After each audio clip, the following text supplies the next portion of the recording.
Hola, soy Andrea Cogollos y me complace darles la bienvenida al tercer programa de nuestra tercera temporada de Lejaim Panamá, una coproducción de FETV y la Congregación Kol Sherid Israel. Recuerden seguirnos en nuestras redes @Lejaim Panamá. Como ya es costumbre, iniciamos recibiendo a Monseñor José Domingo Ulloa, arzobispo metropolitano, y al rabino Gustavo Kraselnik, quienes en este primer segmento nos brindarán sus reflexiones sobre la creación y cómo ésta es interpretada dentro de ambas tradiciones religiosas. Por favor, démosle la bienvenida.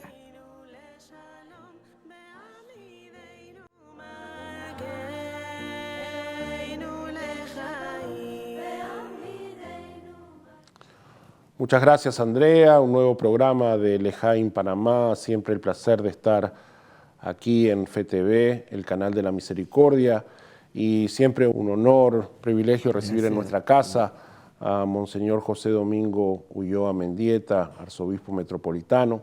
Estamos aquí en la congregación Kol Sherid Israel, en Beit Daniel, nuestra pequeña sinagoga, y la idea es poder conversar sobre la creación, nuestro rol y la realidad de este mundo que nos toca vivir, ¿no? Si algo comparte la tradición judío-cristiana en el origen bíblico, es esta noción de que Dios ha creado el mundo. Es decir, la creación es consecuencia del accionar divino y el ser humano ha sido colocado ahí con la responsabilidad de vivir y de cuidar esa obra de la creación. Sí, yo creo que ahí coincidimos plenamente, ¿no? El libro del Génesis nos va iluminando sobre esta gran idea. Dios es el creador, ¿no? Y lo hermoso del relato, cómo en 7 días va creando hasta que creó al hombre, a la responsabilidad del hombre, y también la mirada que tenemos que tener los creyentes de la creación, ¿no? La creación es signo del amor de Dios. La creación también nos compromete a descubrir que es un proyecto de Dios, al cual nosotros los hombres tenemos una gran responsabilidad, ¿no? Y desde esa perspectiva creo que si hay un tema en este siglo XXI es la reflexión que desde las diversas comunidades, pero también incluso no creyentes, tenemos que hacer sobre esta realidad que estamos viviendo como es la creación. Nosotros la miramos de 2 puntos de vista, científico, pero también el punto de vista de la fe. Y yo creo que esto le da una connotación muy especial y una gran responsabilidad que tenemos nosotros como guardianes de esta creación que Dios ha puesto en nuestras manos. Y respetar, yo creo que de la creación, lo más grande que Dios ha puesto es precisamente la vida del hombre y de la mujer. Sí, el relato del Génesis que mencionabas es un relato muy ordenado, es un Dios organizador que crea un mundo en armonía. Sí. Inclusive hay un ejercicio que me gusta mucho hacer, que es comparar los primeros 3 días de la creación con los segundos 3 días de la creación, porque tú tienes que el primer día es la luz y la oscuridad, y el cuarto día es el sol y las estrellas, el segundo día es el mar y el cielo, y el quinto día son las aves y los peces, y el sexto día es la tierra firme y los animales mamíferos y el ser humano, ¿no? Por supuesto, el séptimo día, el cierre. Este llamado de armonía es un mensaje aspiracional a que el mundo ideal del cual tenemos responsabilidad en construir debería llegar a un mundo en el cual todas las especies y por supuesto todos los seres humanos podamos vivir en armonía, en paz y en un clima fraterno. Sí. Frente a este tema tan interesante como es la creación, reitero, sobre todo desde la visión de fe, la creación nos invita a asumir ese proyecto que Dios ha puesto en nuestras manos para esa perfección, tal como lo encontrábamos en el libro del Génesis. Y yo creo que hoy es importante, ¿no? En medio de la realidad de este mundo, de este siglo XXI, yo creo que es muy esperanzador que frente al tema de la creación, los jóvenes están asumiendo un papel de suma importancia. La toma de conciencia de que esta casa común tenemos que cuidarla y protegerla entre todos. Yo creo que esto tenemos que ir descubriendo las enseñanzas, las iniciativas que los jóvenes están aportando a este fenómeno tan importante de reflexión como es la creación, en sus diversidades, ¿no? En la naturaleza, pero también en la más grande obra de la creación, que es la persona humana, con el respeto a la dignidad que cada hombre y cada mujer conlleva, precisamente por lo que somos y la misión que tenemos. Sí, esto que tú dices tiene varias dimensiones importantes. Por un lado, el compromiso de los jóvenes, que tienen una noción de mediano y largo plazo de pronto mucho más significativa que la de nuestra generación, entendiendo cómo los procesos humanos están afectando negativamente, ¿no? Y la otra, esta noción, a mí me gusta mucho el concepto de la casa común, que creo que el Papa Francisco en su encíclica Laudato Si' ha colocado en un lugar preponderante, porque eso nos recuerda que esto no es un tema ajeno, esta es la casa de todos, ¿no? Y si no la vamos a cuidar, estamos en problemas. Para nosotros, desde la perspectiva espiritual, de la perspectiva de la fe, está este compromiso además que surge de que la creación es un don de Dios y que el ser humano fue colocado con esta responsabilidad de ser el mayordomo, de ser el guardián, y en ese sentido tenemos un compromiso.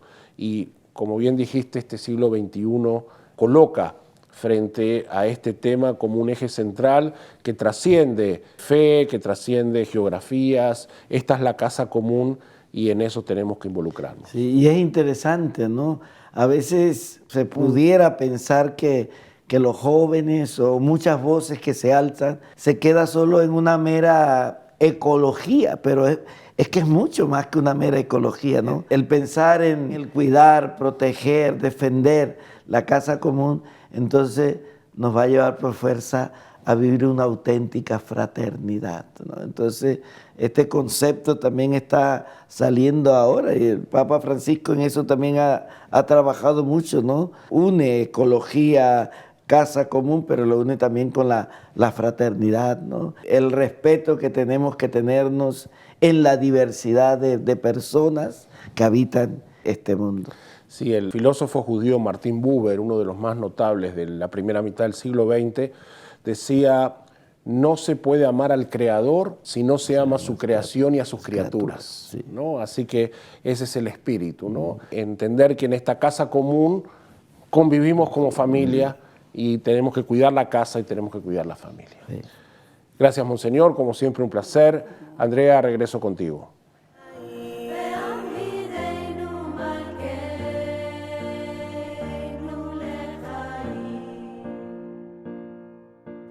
Muchas gracias, Monseñor Ulloa y Rabino Gustavo, por sus comentarios. Como siempre, sus explicaciones nos ayudan a entender mejor nuestras tradiciones.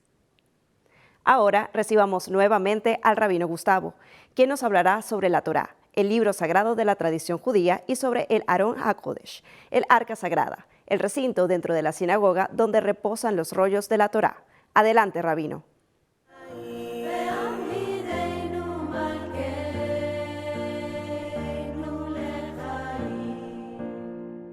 En la sinagoga, lo más importante, lo que hace que una sinagoga sea precisamente una sinagoga, es el arca sagrada. El arca sagrada, que es donde se depositan los rollos de la Torá, del Pentateuco, nuestro libro sagrado. Y arriba del arca sagrada pueden apreciar, hay una luz eterna que está encendida siempre y que representa de alguna manera la santidad del lugar. El arca sagrada existía en la época del desierto, en el tabernáculo y después en el templo de Jerusalén. Allí estaban las tablas de la ley. Y ya después, cuando se destruye el templo y aparece la figura de la sinagoga, cada sinagoga entonces tiene su arca sagrada, que es el lugar central al cual se dirigen la mirada de todas las personas que se encuentran allí, porque, insisto, allí reside la palabra de Dios, allí reside el texto revelado que marca la piedra fundamental de nuestra fe. Como pueden ver, hay una cortina que separa entonces el arca sagrada de la congregación y que es abierta para ciertas plegarias especiales y por supuesto también para retirar los rollos que van a ser leídos ante la congregación.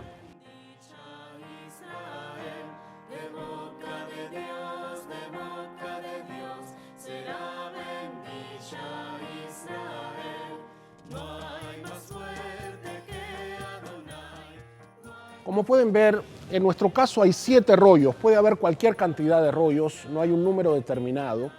Todos los rollos son iguales y tienen el texto de la Torá, es decir, desde el Génesis hasta el final del libro del Deuteronomio, desde la creación del mundo entonces hasta la muerte de Moisés. Y la Torá, como nuestro libro sagrado, entonces es ornamentada para poder expresar de alguna manera el respeto y la devoción que la congregación le tiene a este texto sagrado. Por eso pueden ver estos adornos que se llaman rimonim y que hacen ruido para anunciar cuando la Torá va trasladándose dentro de la sinagoga. El rollo también tiene un pectoral como tenía el sumo sacerdote, en la descripción que hace de su atuendo el texto de la Torá, y también un vestido que cubre el texto que pueden ver. ¿Por qué hablamos de un rollo? Porque estamos en presencia de un rollo escrito a mano, como vamos a ver a continuación. La lectura sinagogal de la Torá se hace de este rollo que está escrito a mano. Si bien tenemos ediciones impresas, incluso apps en el teléfono con el texto sagrado, su lectura sinagogal se hace de un rollo, recordándonos de alguna manera la antigüedad y la trascendencia del mismo. Este rollo es escrito por un sofer, un escriba especializado que conoce el arte de la escritura y las reglas que establece la tradición de cómo debe ser realizado. Ninguna letra puede tocar otra letra, el texto tiene que estar perfecto, ser íntegro. Por eso usamos esta pequeña manito de metal o de madera que se llama yad, en hebreo mano, para seguir la lectura y no tomar contacto físico con el texto, no sea cosa que con nuestro sudor lo podamos deteriorar. El escriba entonces toma estas hojas hechas de un pergamino de cuero de vaca, con una pluma especial hecha de un ave y una tinta que lleva productos naturales y tiene una contextura espesa como la tinta china, entonces se dedica al arte de escribir copiando un texto que tiene ante sus ojos. No se escribe de memoria, sino que se va copiando el texto, dejando claro dónde empieza cada línea, dónde termina cada línea, dónde hay punto y seguido o dónde hay punto y aparte. Es una tarea sagrada, una labor que requiere una preparación espiritual y un conocimiento para poder llevarlo adelante y tener este rollo sagrado de la Torá para ser usado en la sinagoga. Si me permiten, les leo un breve pasaje con la cantilación tradicional. El texto se lee en hebreo, en realidad no se lee, sino que se lo canta con una melodía para facilitar su comprensión. Amén. Vaidaber Adonai el Moshe lemor. Ani Adonai daber el paro melech Mitzrayim et kohol asher ani dober eleja. Vayomer Moshe lifnei Adonai hehen ani arel sefatayim be'eich ishma'a elahai paro. La idea es que la gente conozca el texto, lo escuche, lo estudie y pueda sentirse inspirado por su palabra sagrada.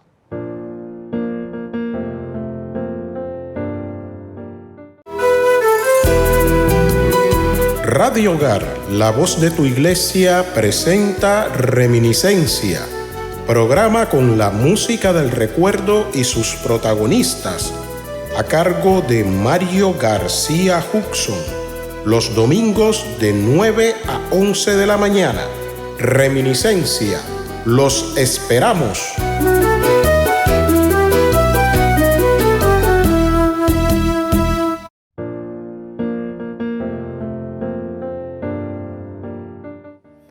regresamos del cambio. Acompáñenme a recibir en nuestro programa de hoy a Rachel Paul, mejor conocida como Rachel Foodie, quien en su segmento culinario nos enseñará a preparar el cuscús israelí, un plato nutritivo, delicioso, multifacético y sumamente fácil de hacer. Bienvenida, Rachel.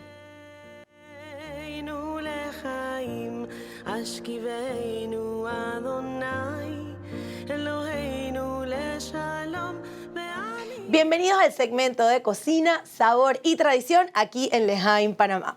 Aquí vamos a descubrir un poco de los sabores judíos de todas partes del mundo, porque los judíos han adaptado su despensa a los diferentes lugares donde han vivido y sus raíces y tradiciones. Hoy les traigo un plato delicioso, uno de mis favoritos. Es el cuscús israelí, también se conoce como pititim. Este plato de pasta se va a convertir en uno de tus favoritos también. Te explico cómo lo preparamos. Para preparar esta receta vamos a utilizar el cuscús israelí o el cuscús también perlado, se le llama así también. Este proud cuscús, tiene varios nombres, fue creado en la década de los 50 en Israel por el presidente Ben Gurión. También se le conocía como la pasta Ben Gurión. ¿Por qué? Porque en esa época había escasez de arroz, no habían importaciones y el Estado estaba creciendo muy rápido en población. Entonces, ¿qué hicieron? Decidieron crear algún producto alimenticio que suplantara el arroz y de ahí sale este cuscús. En realidad es como una especie de pasta, literal, una pastita en forma de perlitas.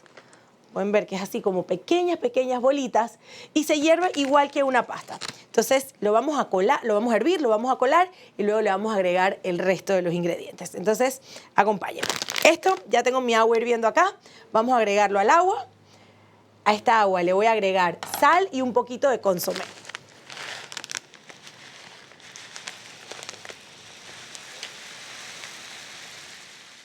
Muy bien. Ahora, mientras esto está hirviendo, vamos a preparar, no es una salsa, pero como que los ingredientes con los que lo vamos a sazonar. Vamos a sofreír en este sartén cebolla y ajo. Vamos a comenzar por ahí. Okay.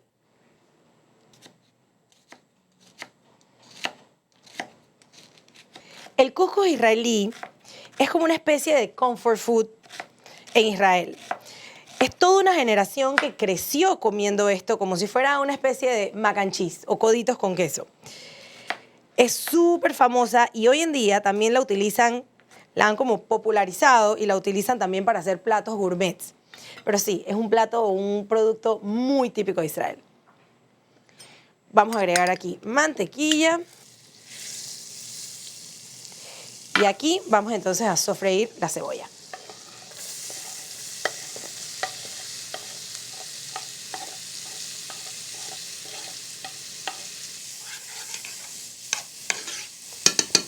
Hay otra cosa que hacen también con el cuscús israelí y es que lo pueden tostar antes de hervir. Eso también le da como un poquito más de sabor y aroma y un perfil de sabor distinto, pero eso se hace antes de hervirlo. Es una opción adicional que pueden hacer.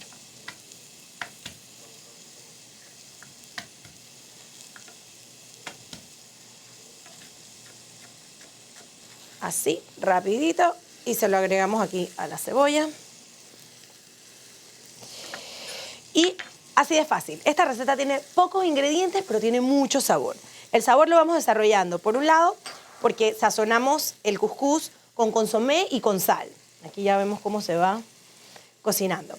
Por este lado, entonces tenemos la cebolla con el ajo y la mantequilla, que también le va a dar muchísimo sabor.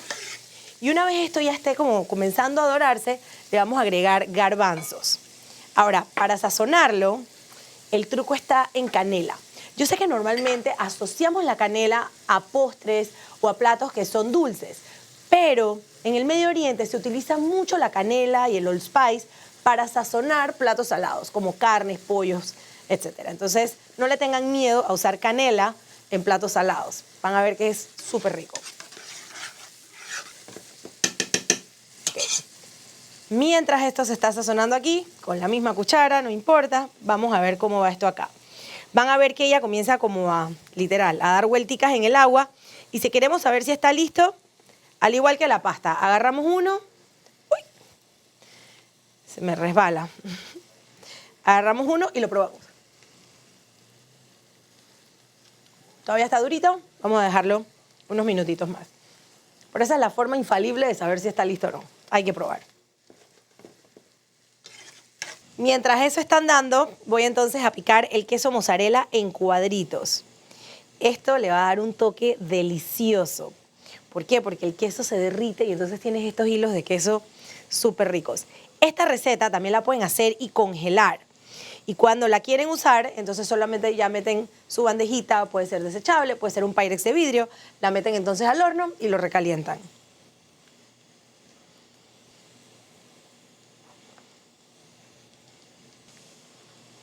Ahora sí, vamos a ver acá. No queremos que se queme. Ok. Vamos acá. Ahora que ya la cebolla comenzó a dorarse, vamos entonces a agregarle el garbanzo. Esto es una lata de garbanzos escurridos. Si quieren la receta, pueden entrar a nuestras redes, L'Ejaim Panamá, que ahí las van a encontrar.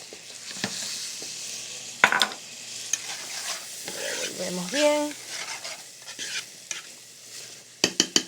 Ok, seguimos acá. Vamos a revisar aquí. Esto, en la cocina siempre estamos. Un sartén aquí, una olla acá. Multitasking, como digo yo. Ok, vamos a ver dónde estamos aquí.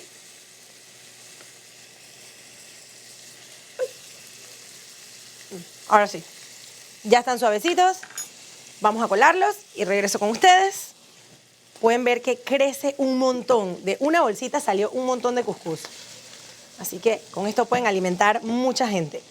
Voy a apagar este lado. Pero ahora viene lo bueno. Vamos a armar todo esto junto. A ver. Ok. Vamos aquí. Vamos a tener todo listo para que ustedes puedan ver bien cómo queda. Primero, los garbanzos con la cebollita se ven deliciosos. Vamos a agregarle entonces el cuscús. Miren esa belleza. Vamos a agregarlo aquí. Vamos a ponérselo todo, todo, todo. Yo guardé un poquitito de mantequilla para ponérsela al final. Me gusta que tenga como ese toquecito justo para humedecer la pastita por fuera. Vamos a agregarle también un poquitito más de consomé. Esto es solamente opcional, si le quieren dar como un poquitito más de sabor. Pero de vuelta, pónganse creativos, porque con esto pueden hacer montones de cosas. Pueden hacer risotto, se lo pueden agregar a una sopa.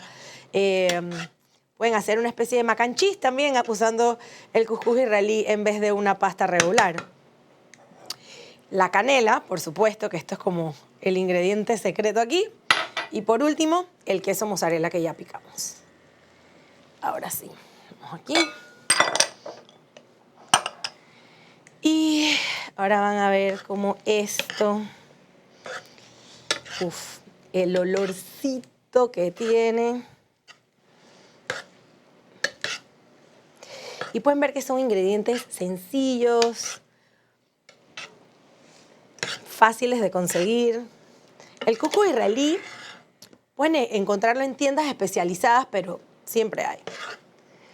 Y esta es la parte que a mí más me gusta. Cuando el calor comienza a derretir el queso mozzarella y tienes esos hilos deliciosos. Voy a hacer lo más importante, que es probar el puntito de sal. A ver, vamos a ver esta cuchara.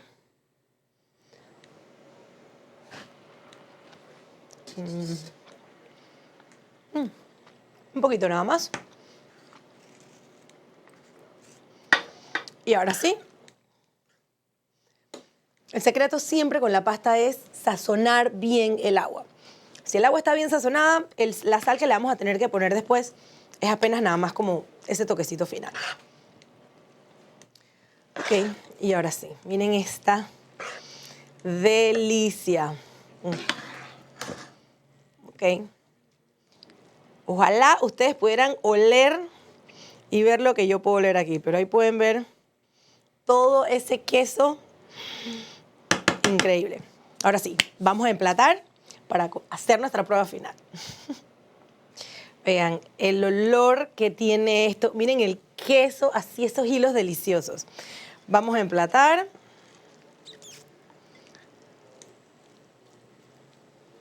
El quesito también hace que quede un poquito así como amelcochado, como si fuera una especie de risotto. Este es un plato que a mis hijas les encanta muchísimo Y como les digo, es muy rápido de hacer, muy fácil de hacer y nos acerca un poquito más a la tierra de Israel. Sobre todo con el nombre, ¿no? Cuscús israelí. Voy a apagar aquí. Vamos a limpiar este platito un poquito.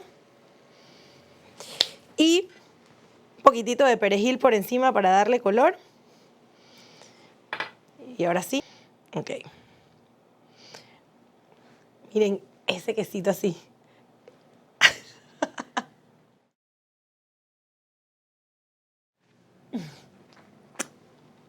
Si quieren esta receta, entren a las redes de L'Echaim Panamá para que la busquen. Y si la hacen, me cuentan.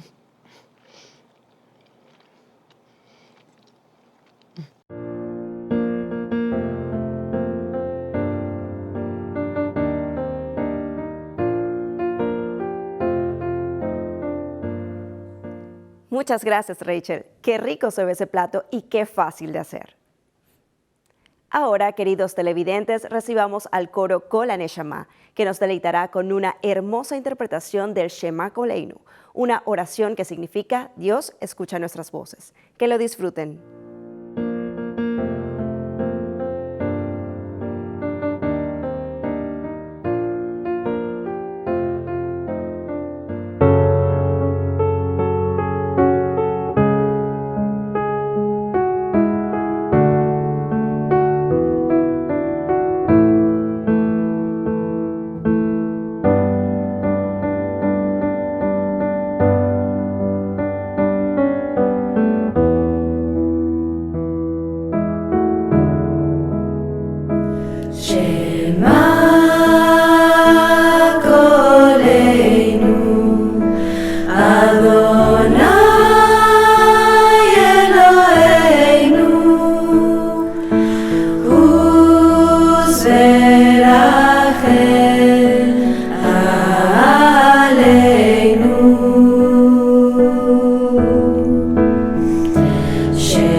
Radio Hogar, la voz de tu iglesia, presenta Reminiscencia, programa con la música del recuerdo y sus protagonistas, a cargo de Mario García Huxon, los domingos de 9 a 11 de la mañana.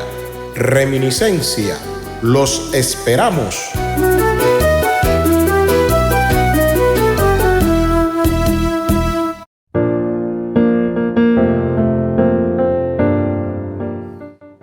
Y estamos de vuelta.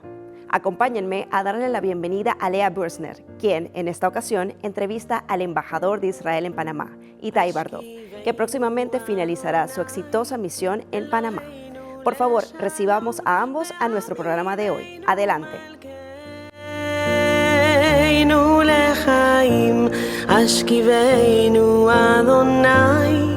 Eloheinu leshalom. Bienvenidos una vez más a otra edición del segmento de entrevistas de Lejaim Panamá. Hoy con un distinguido invitado, el embajador de Israel en Panamá, Su Excelencia Itai Bardot. Bienvenido, señor embajador. Gracias, es un placer. Esta es probablemente una de sus últimas entrevistas, ya que termina su tiempo en Panamá. El tiempo pasa rapidísimo. ¿Quién se iba a imaginar cuántos años fueron? Casi 4 años. Casi 4 años, wow, qué rápido. Cuéntenos cómo ha sido ese paso por Panamá, las experiencias, pero sobre todo los programas diferentes de cooperación técnica que han solidificado esa relación bilateral con Panamá, programas de inversión económicos. Cuéntenos un poco cómo ha sido esa gestión de estos 4 años. Sí, han sido 3 años y medio muy fructíferos. Personalmente, y donde hemos fortalecido las relaciones entre Israel y Panamá, 2 países amigos por 77 años. Hemos ejecutado múltiples proyectos que han estrechado los lazos de amistad y colaboración con Panamá, que incluyó visitas oficiales de autoridades panameñas a Israel. También donación de tecnologías de agua para ser instaladas en diversas comunidades y comarcas del país, microplantas de potabilización de aguas y riego por goteo. Entregamos ayuda humanitaria al despacho de la primera dama para ser distribuidos en familias afectadas por inundaciones. A nivel educativo, llevamos mochilas y útiles a la comarca Gunayala, restauramos escuelas y apoyar el proceso de enseñanzas en escuelas a través de los voluntarios israelíes de Heroes for Life. Premiamos a los ganadores del concurso de oratoria y muchos más en el tema educativo. A nivel de tecnología, realizamos Cybertech Latinoamérica en Panamá y premiamos por 3 años a emprendedores del país con el concurso Techprendedores. Fortalecimos el Tratado de Libre Comercio entre ambos países. Trajimos de Israel a jefa de desarrollo de capacitación y director senior de programas en el Golda Meir Mashav Carmel International Training Center, quien impartió capacitaciones de fomento de emprendimientos a colaboradores del Ministerio de Comercio y AMPIME. En el tema de energías limpias, donamos máquinas biodigestoras en Chiriquí y Colón que convierten desechos orgánicos en biogás y fertilizantes. Celebramos los acuerdos de paz entre Israel con diferentes países árabes, Emiratos Árabes Unidos, Marruecos, Bahrein y otros.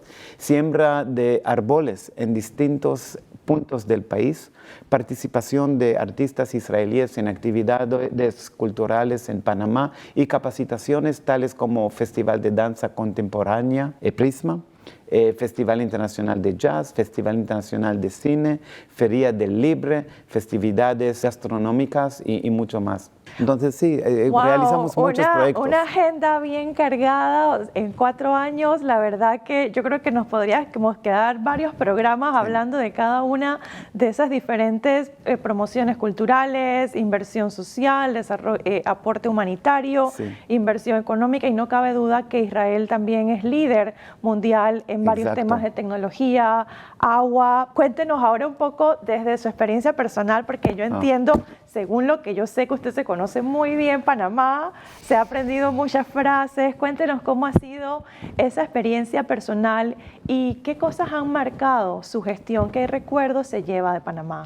Siento verdaderamente privilegiado de haber sido embajador de Israel en Panamá durante estos últimos casi 4 años. Hay tantas cosas por las que estoy agradecido. La relación cercana y amistosa y profesional con los gobiernos, la increíble calidez del pueblo panameño en todos los lugares que visité, el tremendo apoyo y amistad de la increíble comunidad judía, los maravillosos hermanos y hermanas de la comunidad cristiana que continuamente expresan su amor por Israel, la hospitalidad de las comunidades indígenas y mucho, mucho más. Me enamorado de Panamá, de su gente, de sus impresionantes paisajes, de su cultura y gastronomía, de su profundo respeto por la democracia, la libertad y los derechos humanos.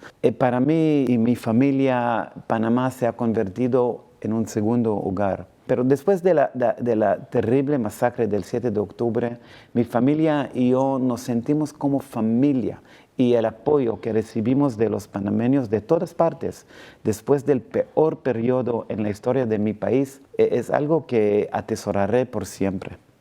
Un escenario trágico, difícil, que hoy todavía nos saca lágrimas y del que esperamos pues en algún momento poder ver del fin, pero sé que Panamá y Israel tuvieron una relación muy sólida en este momento tan difícil. ¿Cómo fue este proceso, el apoyo de Panamá? ¿Cómo se dieron las relaciones? Sé que hubo mucho contacto y mucho apoyo. Sí, mira, Panamá y el mundo no pueden olvidar que Hamas es una organización terrorista radical que controla Gaza, que tiene como uno de sus principios fundamentales borrar del mapa al Estado de Israel y el pueblo judío.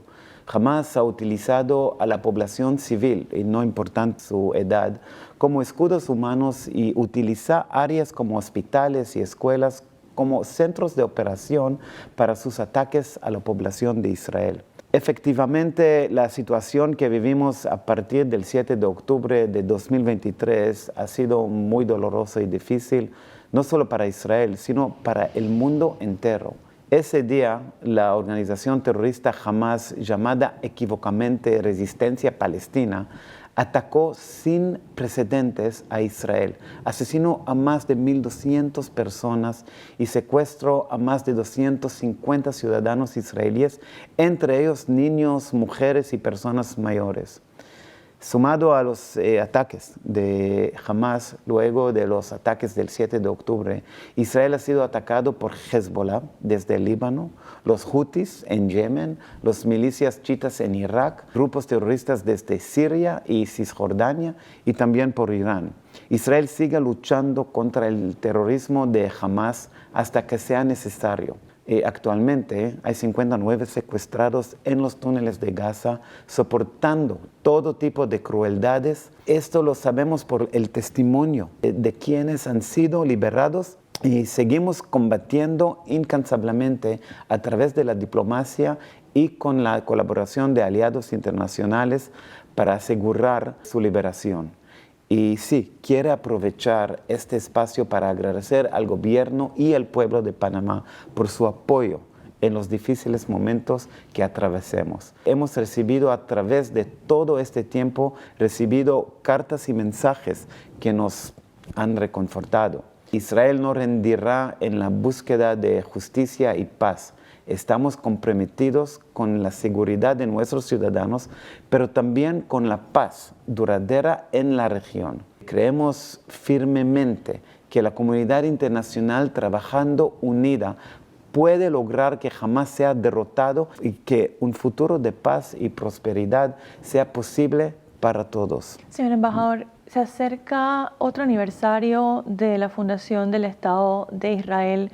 Creo que su mensaje también nos deja algo de esperanza, pero también de fuerza y determinación, bueno, no solo para Israel, sino para el mundo, porque hemos visto que esta mal llamada organización de resistencia, que en verdad es un grupo terrorista, de alguna forma algunos medios de comunicación se han volcado a querer tener una línea pues más neutral sobre lo que acontece, y yo le agradezco que haya hecho la aclaración de que este es en efecto un grupo terrorista y que lo que vimos el 7 de octubre es quizás de lo más cercano que en nuestras vidas vamos a ver, cercano a lo que ocurrió en los años 30 con la Shoah. Sí, mira, el Día de Independencia del Estado de Israel, en hebreo Yom HaAtzmaut, es una fecha de profundo significado para el pueblo israelí y para todos aquellos que valoran la democracia, libertad, autodeterminación y paz. Este día marca el renacimiento de Israel como un Estado soberano,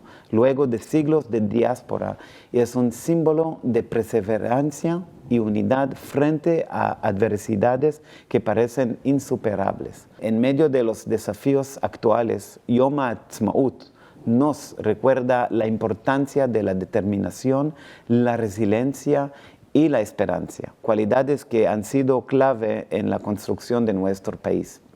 Si bien la situación global y regional presenta retos, también es cierto que cada desafío trae consigo oportunidades para el diálogo y la cooperación.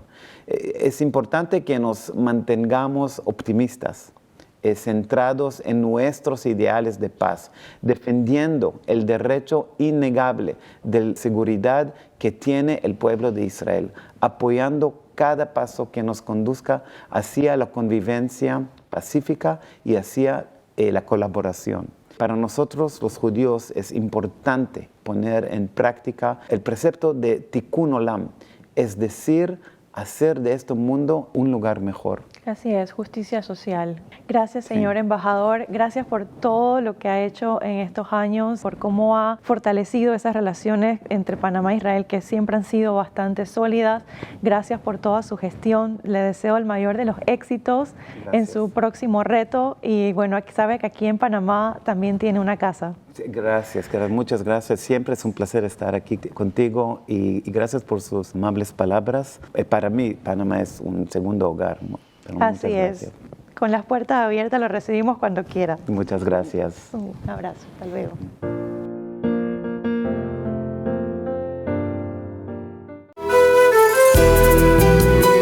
Radio Hogar, la voz de tu iglesia, presenta Reminiscencia, programa con la música del recuerdo y sus protagonistas, a cargo de Mario García Huxon. Los domingos de 9 a 11 de la mañana. Reminiscencia. Los esperamos.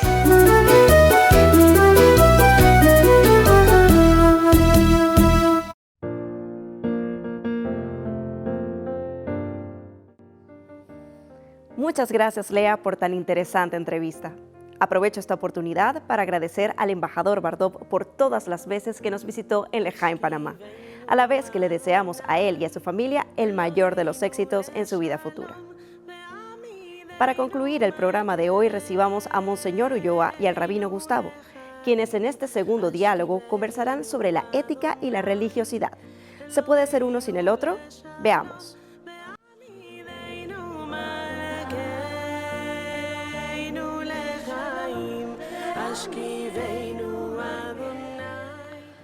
Gracias, Andrea. Seguimos conversando con Monseñor José Domingo aquí en la Congregación Kol Sherit Israel. Y la pregunta para reflexionar es la relación entre ética y religiosidad.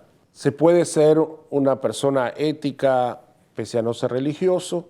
Yo creo que sí. Pero la pregunta más interesante para nosotros es, ¿se puede ser una persona religiosa sin ser una persona ética? Yo creo que este es el gran reto que hoy tenemos en nuestras vivencias de fe a nivel universal, ¿no? Yo creo que la ética, los valores vienen a avalar nuestra religiosidad, ¿verdad?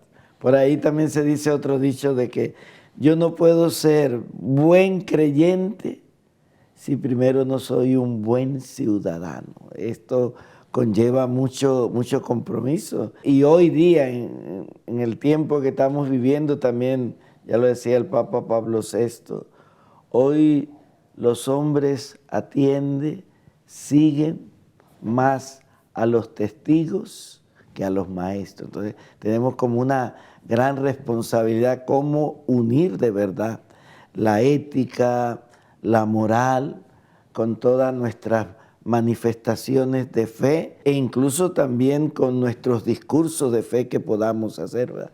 De ahí un poco viene a este tema de la autoridad. ¿Cuándo tenemos nosotros autoridad? ¿Verdad? Que es muy distinto a tener poder. La autoridad viene precisamente de esa coherencia de vida, de lo que yo hago, digo, con mi vida diaria y cotidiana. Y creo que este tema es importante que necesitamos entre todos irlo profundizando. Y un tema incluso que trasciende lo religioso, porque es un tema de vivencia civil, porque también en nuestras diario, cotidiano, la ética tiene que estar ahí también siempre presente. Lo nuestro como creyentes es que esa ética es iluminada también por unos valores y una experiencia de fe que conlleva todavía un mayor compromiso. Sí, es muy interesante esto que tú dices. El rabino Heschel, que fue uno de los grandes pensadores del siglo pasado, escribió un artículo muy famoso sobre educación. Hablaba obviamente de la realidad de Estados Unidos, pero lo que dice es muy aplicable. Dice, es un juego de palabras en inglés. Dice, más que textbooks, libros de texto, necesitamos text people, necesitamos personas de texto. El maestro con su ejemplo es el principal educador. No es lo que dice, no es lo que dice el libro, no es lo que tú ves, sino la persona que es testimonio de sus convicciones y las implementa. Y el otro tema interesante, como autocrítica hacia el mundo religioso, es que nosotros hemos permitido esta disociación. Sí. Otro rabino escribió un libro sobre ética judía, el rabino Telushkin, y en la introducción dice, cuando dos judíos hablan de un tercer judío y dicen que es religioso, ¿qué están diciendo? Están diciendo que va a la sinagoga, que reza, que come kosher. No está diciendo que es un buen ciudadano, que paga impuestos, que trata bien a su familia y nada. Hemos disociado, ¿no? Y creemos que una persona, la religiosidad tiene que ver con las prácticas rituales, dejando de lado toda esa dimensión ética que es parte inherente a la experiencia religiosa. Sí, yo creo que haciendo introspección para nosotros, diversos líderes y nuestras comunidades, que yo creo que un poco de la causa de que mucha gente a veces se haya alejado precisamente es entre el divorcio que hay entre la fe y la vida. El reto que tenemos hoy día es la coherencia de nuestros valores éticos, morales. Y yo creo que cuando vivimos a plenitud estos valores, la gente después va a descubrir que todo ese andamiaje que sostiene un estilo de vida que en el fondo, sin pretenderlo, hace la diferencia con los demás, va a descubrir entonces que ahí está también el sustrato de la fe. Entonces, este es el gran reto, ¿no? Y cómo vivirlo en las cosas ordinarias, ya tú lo decías, ¿verdad? Pago impuestos, cómo me comporto con los demás. Son 1000 cosas, pequeños detallitos que vienen a avalar. Por eso nosotros somos como embajadores precisamente de esa fe que decimos profesar, pero que tiene que estar sostenida en un estilo de vida. Si la experiencia de fe, cualquiera, no nos lleva a ser mejores personas, hay algo que no funciona. Yo creo que este Dios de los muchos nombres que trata de guiarnos para la construcción de un mundo solidario y donde todos podamos vivir, no pretende de nosotros solamente la puntillosidad de la observancia ritual, que es muy necesaria y es parte de nuestra experiencia de fe, sino está complementada con lo que hacemos cuando salimos de la sinagoga, de la iglesia o lo que sea, ¿no? Si no, vivimos una vida hipócrita, ¿no? Disociada, lo que tú decías, este divorcio entre fe y vida, y creo que hay cierta responsabilidad que nos toca a nosotros para reconciliar estos mundos y hacer que la experiencia de fe tenga impacto en la sociedad. De lo contrario, nuestra religiosidad quedará aislada como algo decorativo en la vida de la gente y en nuestras propias vidas si a la hora de actuar no nos atraviesa este deseo de ser mejores. Sí, porque el gran peligro es quedarnos solo a lo interno, ¿no? De estas vivencias y que esto no trascienda afuera, ¿no? La razón de la vivencia de esa fe interna es precisamente que podamos con nuestra vida darla a conocer a los demás, que es la propuesta de una vida diferente, ¿no? Y al final tiene todo esto de lo que estamos hablando de la creación. Al final, ¿cuál es el papel del hombre en esta creación, ¿verdad? Es decir, tenemos que vivir en esa armonía, en esa fraternidad como lo ha vivido la naturaleza, pero hemos sido nosotros la que hemos roto ese equilibrio que la naturaleza tiene. Entonces, desde esa creación, desde una forma también de descubrir la presencia de Dios en ello, nosotros tenemos entonces el compromiso de ser como ese equilibrio en una sociedad a veces tan competitiva y esto.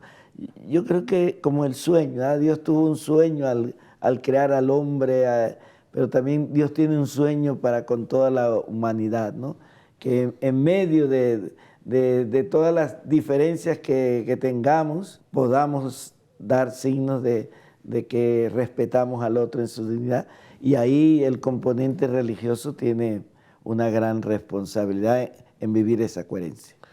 En nuestras plegarias, al final de cada plegaria, hay una frase que es muy emblemática y resume un poco esto, dice, Letaqueno lambe malhut Shaddai, perfeccionar el mundo bajo el reino de Dios. No solo en las cosas macro, sino también en micro, en tu vida de cotidiana, en las pequeñas acciones que aspiremos a hacer el mundo un lugar mejor y que tu religiosidad te invite a vivir una vida con significado en todas tus relaciones. Sí, a veces yo creo que si empezamos en primer lugar por nosotros mismos y después vamos viviendo esto en esta pequeña comunidad que es nuestra familia, nuestros compañeros de trabajo, nuestros vecinos, mira que si cada uno pudiéramos hacer esa tarea, eso se va expandiendo, ¿no? Y esa armonía que Dios ha querido al crear el mundo, entonces va a ser posible, y las religiones, ahí tenemos entonces un papel también fundamental y trascendental.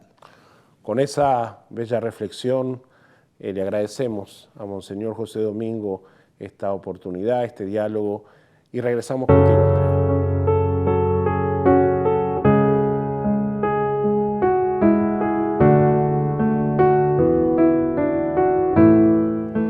Muchas gracias, Monseñor Ulloa y Rabino Gustavo. Muy interesantes sus planteamientos. No puedo terminar sin agradecer a Charity Shop, que me proporciona el vestuario que utilizo. Charity Shop vende ropa de segunda en excelentes condiciones y un porcentaje de sus ventas es donado a entidades benéficas sin fines de lucro. No dejen de visitarlo. Así, apreciados televidentes, llegamos al final de este programa. Nuevamente, muchas gracias por su atención. Recuerden seguirnos en nuestras redes sociales @LejaenPanamá. Hasta la próxima.